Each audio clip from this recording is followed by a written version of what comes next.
I'm Hassan Akbari. I am one of the pediatric neurosurgeons here at JohnsHopkinsAllChildren'sHospital. I also serve as the medical director for clinical research for neurosurgery in the Institute for Brain Protection Sciences, as well as the director of undergraduate medical education. When we talk about and talk to pediatricians, there are really two major categories of things that we want pediatricians to be thinking about.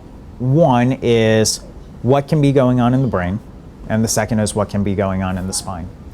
And during my talk at the Pediatric Brain Symposium, when I talked about the brain, I wanted to mention some of the things that demand immediate neurosurgical attention.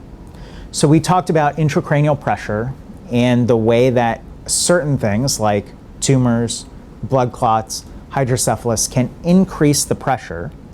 And if we have a fixed skull when we're older than, say, 2 years old or 1 year old, those extra things in the skull are going to end up increasing our pressure and putting pressure on the brain. And we have to make sure that we do something in a very quick fashion to help those patients. So if we see abnormal heart rate, abnormal breathing pattern, a dilated pupil, those are actually signs that we learn in medical school to say we have high pressure, but that's already steps down the process in terms of trying to address that. We want to make sure that we're addressing those issues when a patient's symptoms are mild, whether they're having headaches or some vomiting, so that we can address those issues before it becomes a major problem. We talked about how we can deal with that in an infant when their skulls are not fixed, and we see that their head continues to grow faster than we would expect. And we talked about ways that we could address that and solve those problems for those kids.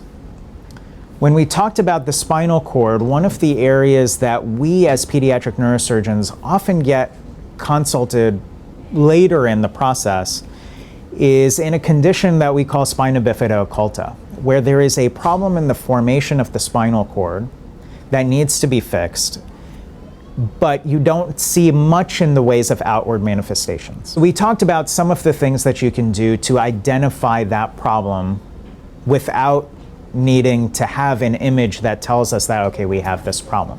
So whether that's some certain skin findings, abnormal hair on the back, abnormal skin marks or birth defects or birthmarks on the back, that might tip us off that something under the skin is going on with the spinal cord that we need to address. Once we see those signs, what do we need to do to figure that out?